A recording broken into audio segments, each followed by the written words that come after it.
Hi everyone. In the previous video, we have already finished the physical properties of haloalkanes and halogenes. In this video, we'll be starting with the chemical reactions of haloalkanes. So we have to study the chemical reactions in three categories. The first one is our nucleophilic substitution reaction, second is elimination reaction, and third is reaction with metals. So in this video, we'll be doing just the introduction of the nucleophilic substitution reaction, right? So let's get started. तो सबसे पहले ये देखते हैं कि nucleophilic substitution reaction होती क्या है। तो मैं यहाँ पे एक जनरल रिएक्शन दिखाऊंगी। तो ऐसा मानो कि मैंने लिया एक न्यूक्लियोफाइल और इसको मैं रिएक्ट करवाऊंगी विद अ सबस्ट्रेट। सबस्ट्रेट जो हम यहाँ पे लेंगे दैट विल बी हैलोएल्केन, ठीक है। तो हैलोएल्केन ले लेते हैं कोई, ये हो गया तुम्हारा कोई भी एलिफैटिक कार्बन चेन और इस साइड तुम ले लो एक हैलोजन एटम, ठीक है। तो ये हो जाता है तुम्हारा हैलोएल्केन। अब देखो ये चीज मैं तुम्हें ऑलरेडी बता चुकी हूँ इन द प्रीवियस वीडियो कि जो कार्बन हैलोजन बॉन्ड का नेचर होता है that is polar covalent, right. और क्योंकि ये पोलर कोवेलेंट है, halogen being more electronegative in nature अपनी तरफ इलेक्ट्रॉन डेंसिटी विड्रॉ करेगा और यहाँ पे कार्बन पे आ जाएगा पार्शियल पॉजिटिव चार्ज और हैलोजन पे आ जाता है पार्शियल नेगेटिव चार्ज, राइट। तो यहाँ पे देखो होगा क्या, क्योंकि ये जो न्यूक्लियोफाइल है this is electron rich species, तो ये ढूंढता है एक इलेक्ट्रॉन डेफिशिएंट सेंटर और यहाँ पे इन दोनों में से इलेक्ट्रॉन डेफिशिएंट सेंटर कौन सा वाला है, ये carbon atom, right. This is electron deficient centre. तो होगा क्या, ये न्यूक्लियोफाइल अपने इलेक्ट्रॉन्स लेके जाता है और इस इलेक्ट्रॉन डेफिशिएंट सेंटर पे जाके अटैक कर देगा, ठीक है। और जैसे ही ये इस पे अटैक करेगा वैसे ही ये हैलोजन एटम रिमूव हो जाता है in the form of halide ion, ठीक है। तो हैलाइड आयंस वैसे जो होते हैं they act as very good leaving groups, ठीक है। वो इजीली क्या होते हैं, रिमूव हो जाते हैं। तो यहाँ पे इनको हम कहते हैं हैलाइड आयंस को लीविंग ग्रुप। अभी मैं बना के दिखाती हूँ।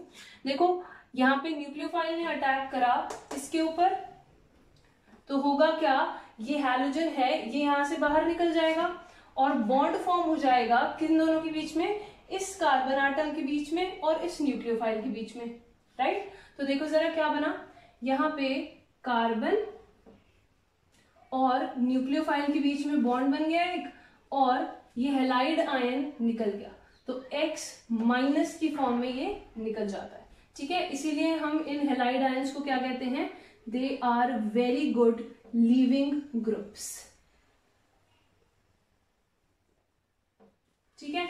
तो अब यहां देखो जरा, क्योंकि एक न्यूक्लियोफाइल आके हमारे हैलोएल्केन पे अटैक कर रहा है और इस X को रिमूव कर रहा है, that is why we call this reaction as nucleophilic substitution reaction, ठीक है। एक न्यूक्लियोफाइल ने आके सब्स्टिट्यूट कर दिया हैलोजन को, इसीलिए हम इसको क्या कहेंगे, न्यूक्लियोफिलिक सब्स्टिट्यूशन रिएक्शन, फाइन। अब देखो अगर हम यहाँ पे रिएक्टिविटी देखें इन हैलोएल्केन्स की, वैसे तो मैं रिएक्टिविटी ऑर्डर भी लास्ट वीडियो में बता चुकी हूँ बट अब हम एक बार मैं फिर से उसको रिपीट कर देती हूँ। देखो अगर मैं हैलोजन चेंज करती जाऊं, यहाँ पे मैंने लिया फ्लोरीन, क्लोरीन, ब्रोमीन और फाइनली आयोडीन। तो देखो जैसे जैसे हम फ्लोरीन टू आयोडीन मूव करेंगे तो यहाँ पे क्या हो रहा है, size of halogen atom, size of halogen atom बढ़ रहा है। साइज बढ़ रहा है तो ये जो बॉन्ड लेंथ है वो भी बढ़ती जाएगी, right. Carbon halogen bond length भी बढ़ती जाएगी। तो अगर बॉन्ड लंबा होता जा रहा है तो उसको तोड़ना आसान होता जाएगा, राइट। अगर बॉन्ड ज्यादा लंबा है तो उसको तोड़ने के लिए हमें बहुत कम एनर्जी देनी पड़ेगी, तो इसीलिए हम कह सकते हैं बॉन्ड डिसोसिएशन एनर्जी क्या हो जाएगी, डिक्रीज। और क्योंकि हम कार्बन आयोडीन का बॉन्ड इजीली ब्रेक कर सकते हैं इन कंपैरिजन टू ये ऊपर वाले, इसीलिए हम कहेंगे कि reactivity increases down the group, ठीक है। जो इजीली टूट जाएगा वो मतलब बहुत ज्यादा रिएक्टिव है, तो इसीलिए ऊपर से नीचे आने में हम क्या कहते हैं, रिएक्टिविटी इंक्रीजेस, राइट। देखो इसको एक और तरीके से हम समझ सकते हैं, कैसे समझोगे, यहाँ पे हम लीविंग ग्रुप टेंडेंसी भी देख सकते हैं कि कौन सा हाइड्रोजन एटम ऐसा है जो बहुत खुशी खुशी बाहर निकलना चाहता है। ठीक है, तो जो बहुत खुशी खुशी बाहर निकलना चाहता है वो होता है आयोडीन, राइट। तो नीचे जैसे जैसे हम जाते जाते हैं वैसे वैसे आयोडीन तो सबसे ज्यादा खुशी खुशी निकल जाएगा इस कार्बन को छोड़ के, फिर ब्रोमीन, फिर क्लोरीन और फिर लास्टली आयोडीन। आयोडीन बिल्कुल खुश नहीं होता इस कार्बन को छोड़ के, क्यों? क्योंकि इनका बॉन्ड क्या है, स्ट्रॉन्गर है। फाइन, तो हम इसको ऐसे भी लिख सकते हैं, लीविंग ग्रुप एबिलिटी पे भी डिपेंड करेगा, लीविंग ग्रुप एबिलिटी। तो आयोडाइड आयन की लीव करने की एबिलिटी सबसे ज्यादा, फिर ब्रोमाइड की, फिर क्लोराइड की और फिर फाइनली फ्लोराइड की। ठीक है, तो इस हिसाब से भी तुम देख सकते हो या फिर इसके अकॉर्डिंग भी देख सकते हो रिएक्टिविटी। फाइन, तो अब देखो ये तो हो गई हमारी जनरल रिएक्शन कि न्यूक्लियोफिलिक सब्स्टिट्यूशन रिएक्शन होती क्या है। अब हम यहाँ पे सबसे पहले क्या करेंगे, हम देखेंगे टाइप्स ऑफ न्यूक्लियोफाइल्स। ठीक है, अलग अलग टाइप के न्यूक्लियोफाइल जो है, जैसे ही मैंने यहाँ पे लिया है इलेक्ट्रॉन रिच स्पीशी। ठीक है, तो अलग अलग टाइप के न्यूक्लियोफाइल जो है हम यूज कर सकते हैं for attacking or haloalkene. जैसे कि मैंने ले लिया, ऐसा मानो मैंने लिया, यहीं पे दिखा देती हूँ, OH माइनस।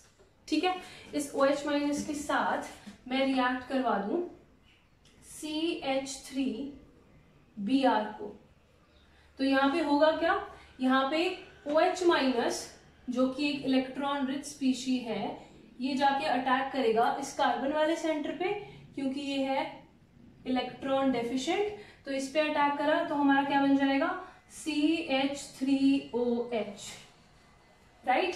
और देखो Br माइनस यहाँ पे एलिमिनेट हो जाएगा, ये हो गया हमारा लीविंग ग्रुप। तो ये हो गया हमारा एक example of nucleophilic substitution reaction. तो मैं क्या कह रही हूँ कि ये जो OH माइनस है ये एक तरीके का न्यूक्लियोफाइल है, ऐसे ही हम और अलग अलग तरीके के भी न्यूक्लियोफाइल यूज कर सकते हैं, राइट। तो अभी हम पढ़ने वाले हैं ambient nucleophiles. This will be a new topic for you and it's very easy and it's very interesting. तो इस वीडियो के अंदर हम बस एम्बिडेंट न्यूक्लियोफाइल्स की ही बात करेंगे। In the next video we are going to start with the types of nucleophilic substitution reaction, SN1 and SN2। ठीक है, तो चलो स्टार्ट करते हैं with our today's main topic which is ambident nucleophiles। तो न्यूक्लियोफाइल्स क्या होते हैं ये तो मैंने अभी भी बता ही दिया।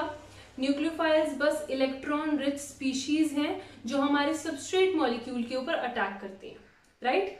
तो देखो हमें यहाँ पे समझना है कि व्हाट आर एम्बिडेंट न्यूक्लियोफाइल्स। तो एम्बिडेंट न्यूक्लियोफाइल्स वो न्यूक्लियोफाइल्स होते हैं which are capable of attacking through two nucleophilic centres. ठीक है, तो ये डेफिनेशन लिख लेना, these are capable of attacking through two nucleophilic centres.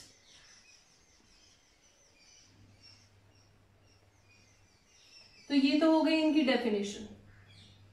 देखो अब लेते हैं एक एग्जाम्पल। तो मैं यहाँ पे वही दो एग्जाम्पल लूंगी जो तुम्हारी एनसीईआरटी में मेंशन्ड है।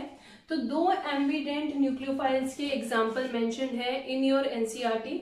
First one is the cyanide C triple bond N, या हम इसको ऐसे ही लिखते हैं, हम इसको लिख देते हैं सिंपली CN। ठीक है, CN। और दूसरा हम लिखेंगे NO2 माइनस, नाइट्राइट आयन। ठीक है, तो ये दोनों क्या है, दीज आर एम्बिडेंट न्यूक्लियोफाइल्स। तो एम्बिडेंट न्यूक्लियोफाइल्स क्यों है ये, क्योंकि ये अपने दो डिफरेंट सेंटर से अटैक कर सकते हैं। देखो अभी समझाती हूँ। अगर ये साइनाइड जो यहाँ पे हमें गिवन है, अगर ये कार्बन एटम से अटैक करे तब जो मॉलिक्यूल बनता है हमारा, बन के आता है, उसको हम बोलते हैं साइनाइड। ठीक है, जो फाइनल प्रोडक्ट बनेगा उसको हम बोलेंगे साइनाइड। लेकिन अगर ये अपने नाइट्रोजन वाले सेंटर से अटैक कर दे, नाइट्रोजन एटम से अटैक कर दे, तब जो हमारा प्रोडक्ट बन के आता है उसको हम कहेंगे आइसोसाइनाइड। देखो अभी पूरा समझ आएगा जब मैं एग्जांपल दूंगी, ठीक है। अभी बस मैं इसको जनरल फॉर्म में लिख रही हूँ, जब मैं एग्जांपल दे दूंगी तब तुम्हें अच्छे से समझ आ जाएगा। तो यहाँ पे भी या तो अटैक हो सकता है नाइट्रोजन एटम से या फिर अटैक हो सकता है ऑक्सीजन एटम से, ठीक है। तो जब नाइट्रोजन एटम से अटैक होता है तो जो फाइनल प्रोडक्ट बनता है उसको हम कहेंगे नाइट्रो एल्केन, और जब ऑक्सीजन से अटैक होता है तब जो प्रोडक्ट बनता है उसको हम कहेंगे एल्काइल नाइट्राइड्स, ठीक है, एल्काइल नाइट्राइड्स। तो ये यहाँ पे होता है, ये दो टाइप के तुम्हारे न्यूक्लियोफाइल्स हैं जो अलग अलग सेंटर से अटैक करने की कैपेबिलिटी रखते हैं, ठीक है। तो हम एक एक करके इन दोनों को ही डिटेल में समझेंगे और देखेंगे कि क्यों प्रोडक्ट फॉर्मेशन अलग अलग हो रही है यहाँ पे, राइट। तो स्टार्ट करते हैं हमारी फर्स्ट एम्बिडेंट न्यूक्लियोफाइल से, विच इज CN। तो मैं यहाँ पे दो रिएक्शंस लिख रही हूं, CH3 CH2Br। देखो मैंने यहाँ लिया है इथाइल ब्रोमाइड, ठीक है, और इसका रिएक्शन मैंने करवाया है विद AgCN।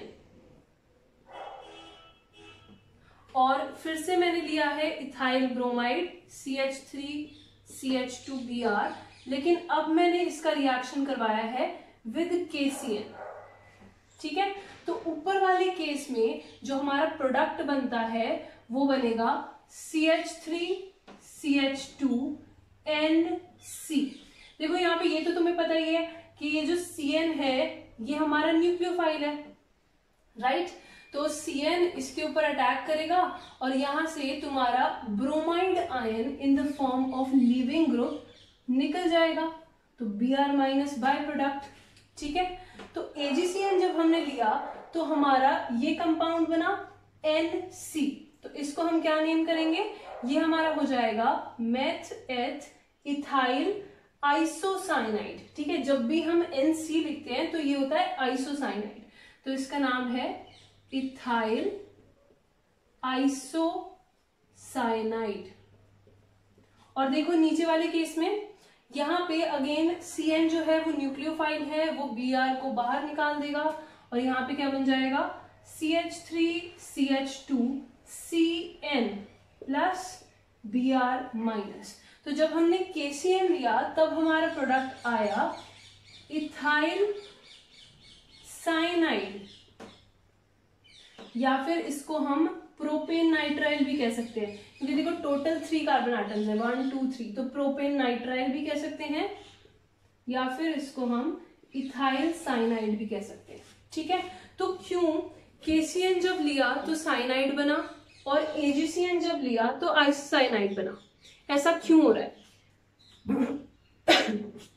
देखो ऐसा इसलिए हो रहा है क्योंकि दोनों केस में जो ये जो CN है वो अपने अलग अलग न्यूक्लियोफिलिक सेंटर्स को यूज कर रहा है अटैक के लिए, ठीक है। तो देखो समझते हैं, यहाँ पे जब हमने KCN लिया, पहले इसी की बात करते हैं, जब हमने KCN लिया ये जो होता है this is ionic in nature, ठीक है। जो K प्लस और CN माइनस के बीच में जो बॉन्ड है ये क्या है, आयनिक बॉन्ड होता है। तो जब ये सोल्यूशन में जाएगा तो ये स्प्लिट हो जाएगा into K plus ion and CN minus ion, right. तो यहाँ पे देखो कार्बन सेंटर भी और नाइट्रोजन सेंटर भी दोनों ही फ्री होते हैं अटैक के लिए ऑन दिस इलेक्ट्रोफिलिक सेंटर, ठीक है। Both carbon and nitrogen are free here to attack on this electrophilic centre, दोनों ही फ्री हैं, राइट। तो दोनों में से अटैक कौन करना प्रेफर करेगा, यहाँ पे प्रेफर करता है कार्बन एटम अटैक करना। क्यों कार्बन एटम अटैक करना प्रेफर करेगा, क्योंकि देखो जरा तुम्हारे जो प्रोडक्ट है, प्रोडक्ट के अंदर अगर कार्बन कार्बन बॉन्ड बनेगा वो ज्यादा स्ट्रॉन्गर बनेगा in comparison to the carbon nitrogen bond, ठीक है। देखो यहाँ पे दोनों सेंटर्स फ्री थे हमारे, या तो कार्बन से अटैक हो सकता था या नाइट्रोजन से अटैक हो सकता था, बट ये प्रेफर कर रहा है कि मैं कार्बन से ही अटैक करूं। क्यों, क्योंकि जब ये कार्बन से करेगा तो बॉन्ड फॉर्मेशन जो होगी वो ज्यादा स्ट्रॉन्गर होगी।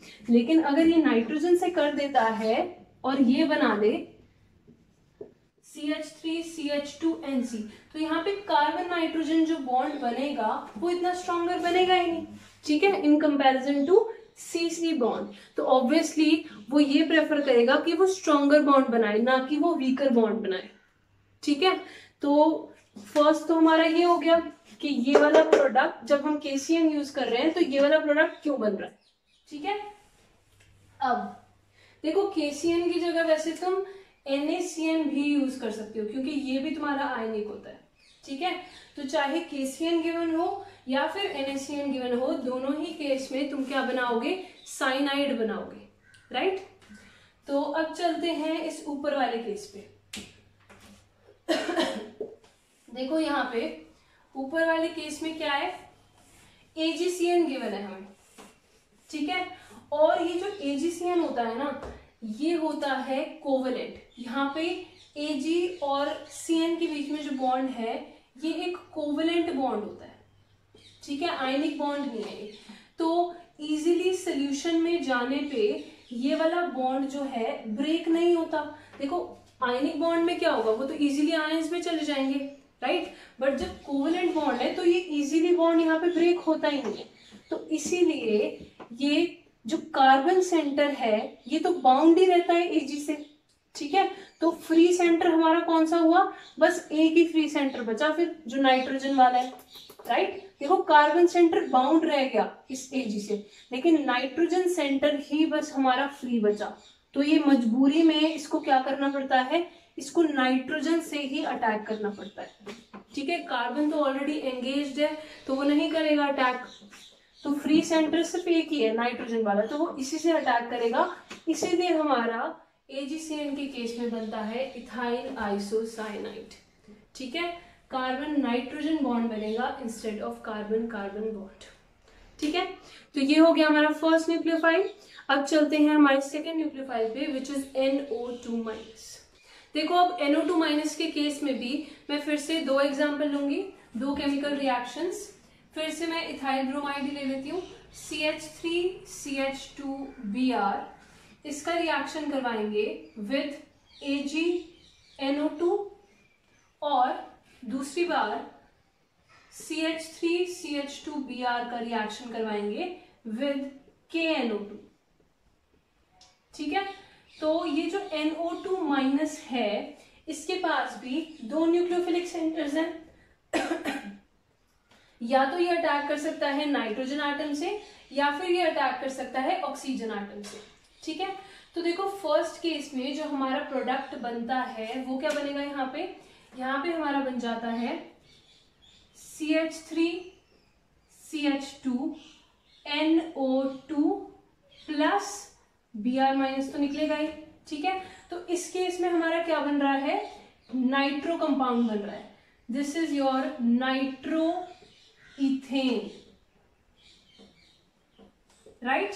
और दूसरे केस में जहां हमने KNO2 लिया है, यहां पे देखो क्या बनेगा, NO2 इस पे अटैक करेगा, ब्रोमाइड को बाहर निकाल देगा, तो इस केस में बनता है CH3CH2ONO, ठीक है। यहां पे ये बनेगा, साथ में Br- बाहर, तो इसका नाम क्या होता है, ये होता है हमारा एल्काइल नाइट्राइट। तो यहां पे ये हो जाएगा इथाइल नाइट्राइट, ऑलराइट। तो देखो अगेन सेम आर्ग्यूमेंट कि जब हमने AgNO2 लिया तो नाइट्रोइथेन बना, वेयर एज जब हमने KNO2 लिया तब इथाइल नाइट्राइट बना। तो ऐसा क्यों, ठीक है। इस केस में अटैक हो रहा है ऑक्सीजन सेंटर से और इस केस में अटैक हो रहा है नाइट्रोजन सेंटर से, ठीक है। और ऐसा क्यों हो रहा है, तो सबसे पहले इसी का समझते हैं। यहाँ पे हमें पता है कि जो बॉन्ड होगा K+ के बीच में और NO2- के बीच में वो एक आयनिक बॉन्ड होगा, ठीक है। तो K+ और यहाँ पे NO2-, ठीक है, ये हो गया NO2। तो इस पे NO2- में हमारा नाइट्रोजन सेंटर भी फ्री है, नाइट्रोजन भी अपने लोन पेयर लेके अटैक कर सकता है, या फिर ऑक्सीजन सेंटर भी फ्री है। ठीक है, दोनों ही सेंटर्स यहाँ पे फ्री हैं अटैक करने के लिए, क्योंकि आयनिक कंपाउंड था तो आयंस में जाके वो स्प्लिट हो गया। ठीक है, तो O- सेंटर भी फ्री है और नाइट्रोजन का लोन पेयर भी फ्री है अटैक करने के लिए, लेकिन प्रेफरेबली यहाँ पे जो अटैक होगा वो ऑक्सीजन एटम से ही होगा। ठीक है, अगेन वो बॉन्ड स्ट्रेंथ पे ही हमारा डिपेंड करेगा, राइट। तो यहाँ पे ऑक्सीजन से अटैक हो जाएगा और बन जाएगा CH3CH2ONO, इथाइल नाइट्राइट। ठीक है, अब देखो इस केस में बात करते हैं। यहाँ पे जो Ag और NO2 के बीच में बॉन्ड है दैट इज कोवेलेंट बॉन्ड। ठीक है, और अगर ये कोवेलेंट बॉन्ड है, देखो जरा, AgO यहाँ पे हो जाएगा N डबल बॉन्ड O। ठीक है, तो ये हमारा AgNO2। तो AgNO2, Ag और NO2 के बीच में जो यहाँ पे बॉन्ड है वो किस टाइप का बॉन्ड है, वो हमारा कोवेलेंट बॉन्ड है, राइट। तो इस कोवेलेंट बॉन्ड को सोल्यूशन में टूटने में क्या लगता है, थोड़ा टाइम लग जाता है। ये इजीली जाके ऐसा तो नहीं कि आयंस की फॉर्म में ब्रेक हो जाएगा, राइट। तो यहाँ पे इस बॉन्ड को टूटने में थोड़ा सा टाइम लगता है, तो इतनी देर इस नाइट्रोजन से वेट होता ही नहीं, तो ये नाइट्रोजन कहता है चलो मैं ही जाके अटैक कर देता हूँ इतनी देर में। ठीक है, तो ऑक्सीजन सेंटर फ्री ही नहीं है, इसीलिए यहाँ से अटैक ही नहीं हो सकता, राइट। और नाइट्रोजन सेंटर फ्री है, इसीलिए इससे जाके अटैक हो जाता है और ब्रोमाइड आयन हमारा बाहर निकल जाएगा। ठीक है, तो ये यहाँ पे ट्रांसफर होगा, नाइट्रोजन इस पे अटैक करेगा और हमारा बन जाएगा CH3CH2NO2 और Br- बाहर। ठीक है, NO2 किससे जाके चिपक गया, इससे जाके चिपक गया। ये थोड़ा सा धीरे ब्रेक होता है, इसीलिए हमारे ये सेंटर फ्री नहीं है। ठीक है, ब्रेक तो होगा ऑब्वियसली, लेकिन धीरे ब्रेक हो रहा है, उतनी देर में नाइट्रोजन जाके अटैक कर देगा। ठीक है, so this is all about your ambident nucleophiles which are given in your NCERT। इससे हमारा क्वेश्चन आ भी जाता है, और यही क्वेश्चन आता है कि अगर तुम रिएक्शन करवाओगे विद KCN या AgCN तो अलग प्रोडक्ट्स क्यों बन रहे हैं, या फिर KNO2 या AgNO2 तो अलग प्रोडक्ट्स क्यों बन रहे हैं। ठीक है, तो वहां पे तुम्हें यही चीज एक्सप्लेन करनी पड़ेगी जैसे मैंने अभी की। Fine, so this is it for today's video guys, and if you have any doubt related to this session you can post your doubts in the comment section below. Thanks for watching, have a very good day.